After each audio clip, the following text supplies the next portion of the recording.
he made some very great changes, and he pushed all of us to sort of be to bring our A game, because he brings his A game. So I will say that it started with him, and then the rest of us all, rose to the occasion as it related to making the show a lot crisper and just kind of giving people more of what they want, and not just giving football information, but giving entertainment, like entertaining people while they watch it, because it's fun. It's a sport, and I think that it's easy to just sort of kind of rattle off numbers and get into this formulaic pattern of blah, blah, blah. This is what happened on Sunday. Here's what happened in the game. But really like tapping into the emotion of the game. And he encouraged all of us to find ways to bring that into the show. And we're still being pushed to do that by our new leadership. So,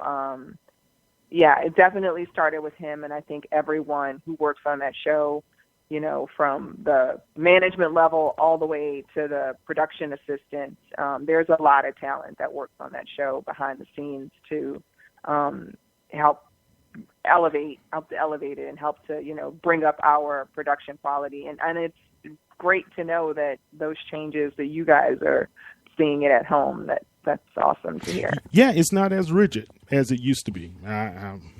It's just my opinion, and if I'm wrong, guys, you guys can come and approach me, but I can tell. No, you're right. All right. Well, hey, let me ask you this, and I have to really try to get a perspective. What do those guys behind the scenes really think about the New Orleans Saints and the organization and their chances this season?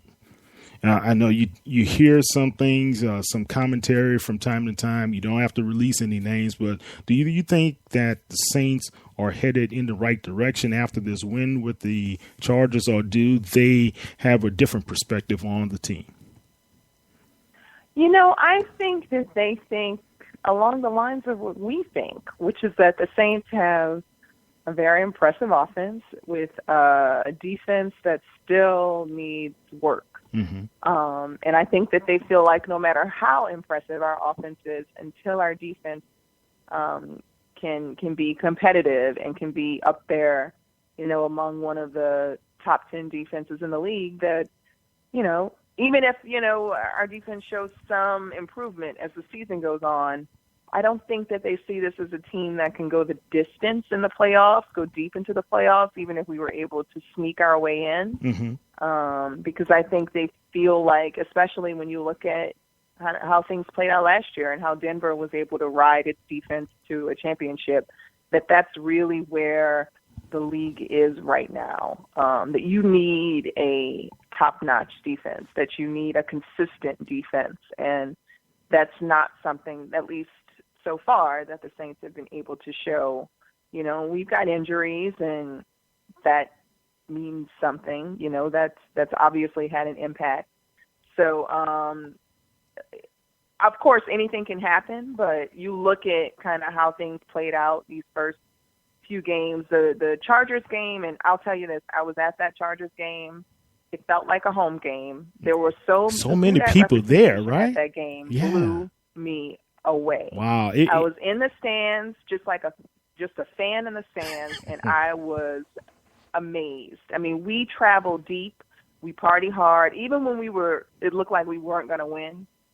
Saints fans are crazy. Yeah, they were in the stands dancing and, still chanting who dat, still bringing energy. And once we started making those big defensive plays, you could hear the defense.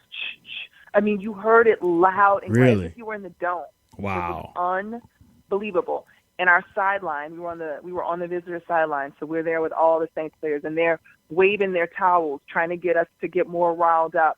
And it had an impact on the field. I know this has nothing to do with what you just asked me, but this is good stuff. This is good stuff. I like this. Unbelievable that we were louder than the Chargers fans were, and the fans, the Who Dat representation. I think we were the real MVP. Like, we made a difference in that game because we were disrupting the Chargers offense when they were on the field. Really? It was loud. It was rowdy. And, man, I mean, it almost reminded me of, because I've been to many an Atlanta game in Atlanta, and we travel well to those games. But this is California. You know, you're not expecting to see a big contingency of Saints fans. But we were there, and there was strength in numbers. I feel like we helped to turn that game around. So, you know, hey, we'll actually be at home this weekend. Hopefully that'll do something. I don't know. Yeah, well, I remember when playing at home used to mean something. Yeah. But it's not feeling like that lately. Yeah, we need to control that dome like we used to do. But these guys have been struggling inside of the home turf. So hopefully we can be able to turn it around. But that's awesome to know. I was listening to the broadcast, and I was like, wow, we are pretty loud. Then you see the TV cameras panning throughout the stadiums, and you see the spots of Saints fans just being there cheering on. And I was just like, wow. After that first fumble, I started taking note. I was like, okay, all right. Well, Breeze mentioned something about it in his post game. You know, he talked about how he could hear. You know, he was like, wow, it was amazing to be able to hear all those fans. And he was like, you know, this fan base is unbelievable. Yeah. It was unbelievable. Yeah. It really was. I mean, and then after the game, of course, you just heard a big wave of who that? I mean, just chills down my spine just thinking about it. It reminded me of when we played Miami. I was at that game. When we played the Dolphins. The big comeback. All right. The big comeback. Yeah. It reminded me of that game because it was a game where you just all of a sudden, you could hear a pin drop from, you know, we had completely taken the Dolphins fans out of the game. And that's sort of how it was with this game. Oh, one of my little hoodat is in here, and he's not happy. Oh, okay. Well, he's not a happy camper. Well, tell him we're not going to keep you much longer. Well, if you need to go, he's having flashbacks of the Saints Dolphins game. Okay. Well, hey, look, little fella, go on, take your mommy. We understand your priority. But hey, Shaneika, it's so great to have you on. I really do appreciate you for all that you've done, and you know I'm a big supporter of anything that you do.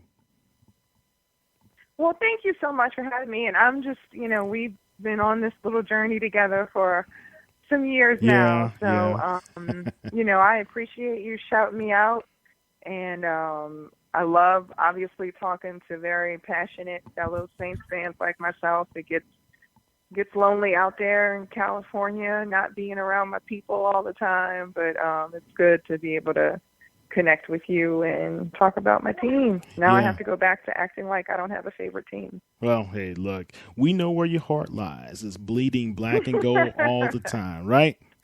Always. All right. Don't forget to give us a little shout out from time to time, but I appreciate you, and let us know if there's anything that we need to do on our end to be able to help you out.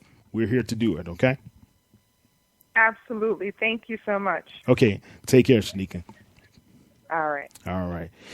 That was Shaneika Dabney-Henderson of the NFL Total Access, senior producer, as well as we know her as NOLA Chick. All right, Brendan, how do you feel about what she's been able to do representing us in the big NFL network?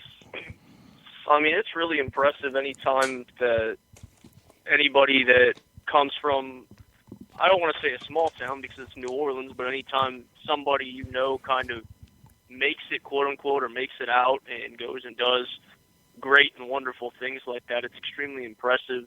Just being able to sit and really listen and soak up the information, obviously for me being as young as I am and doing a lot of the similar things, it was just great to sit here and listen, be able to soak up as much information as possible and really take what she said to heart and try to figure out ways how to apply that to myself and in my life and my career right now.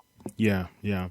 Definitely, I want the two of you guys to connect and kind of see if there's any way she could be able to continue to give you some sound advice as your career starts to progress in this realm of media as well as sports broadcasting, man. I really did think that was valuable for you to hear, man. A couple of tidbits. Shaneika, she used to work for, she couldn't say it on the air, but she used to be one of the producers of CNN's, let's see, what was the name of that show? With Jake Tapper, The Lead. She was there for a while before she joined the NFL Network, and now she's doing a great job over there. So, all right, guys, let's quickly talk about the Saints, man. And Brendan, our team, we may be getting some guys back healthy within the next couple of weeks. You heard the press conference from Sean Payton talking about the possibility of Rankins returning as well as Delvin Breaux within the next couple of weeks. We may have Josh Hill to return as well. So going into these next few games, man, these are very important games for the Saints to try to make some, pick up some headway and win a couple of games. One against the Atlanta Falcons is, not the Atlanta Falcons, but Carolina is going to be very crucial, right? The Falcons go up to Seattle. They have to play those guys, which is a game that they can come away with an L. But the Saints are still going to be a little bit behind the 8 ball. Tell me, going into the next few games, how do you feel about the team and what the direction they're going to be headed into? Well, I'll just start with this.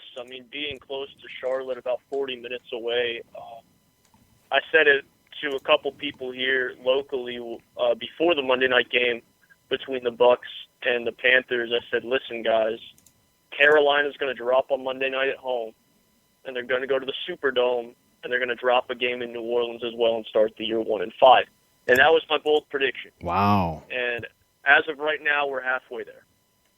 I was in Charlotte the night of the game. I wasn't at that game. I was hanging out at the Spectrum Center, formerly Time Warner Cable Arena, checking out some preseason basketball, and I was hanging out in the area watching the game at a restaurant afterwards. And you could just feel the vibe even at a restaurant, at a local bar, essentially, sport bar, and just how deflated these Carolina Panther fans felt. Really? And the one thing that was going through my mind was, man, if they feel so deflated after going 15-1, making an appearance in the Super Bowl, how do these players feel? Mm-hmm. They just can't seem to get it together. Do you think it's because there's just so? I know they've lost a couple of guys on defense that were important to them, or do you think it's because Cam has just been eaten up by opposing defenses and been hit since the first game of the season quite often? I'm not sure what it is. Before Cam went out with injury, he was second in the league in terms of times being sacked, first in the league in terms of hits. He's just taken a lot of hits this year. Mm-hmm. Defensively, I said from day one that when Norman signed with Washington was that I didn't think Norman was going to go on and have the year that he had last year in Washington, and that he was more of a result of Carolina's system than anything. Mm-hmm. But I knew he'd be truly missed by the Panthers. And I think we're seeing that right now. Benet Benwickery got cut after being torched by Julio Jones. Wasn't that strange, though? Just to cut that guy. I thought that was weird. You're leaving now, and one of the reasons I think they'll lose to the Saints in the Superdome is, one, we're coming off a bye week. We've had some time to really sit down, get healthy, figure out why things aren't working. I think Saints fans coming back in the building after their first loss, but then you're looking at that secondary. Mm-hmm. And I'm looking, first of all, who they lost from last year. They lost Josh Norman, who last year was arguably the best corner in the game. Mm-hmm. You lose Roman Harper, who came back to New Orleans, and a lot of fans, I know you're sitting thinking, why is that important? Because he was the veteran leader of that secondary for the Panthers last year. And even though his statistics didn't say, Roman Harper's having a great season, he was a real veteran leader back there, and you could see it if you watched the games. And now you lose Benwickery, and you're leaving two out of your three starters, because you include that third corner as a starting cornerback nowadays in the NFL, are rookies. Mm-hmm. And I feel like Drew is going to pick them apart. Because you saw it even with Ben Wickery, their best corner on the field on Julio Jones, he tore him apart. Right.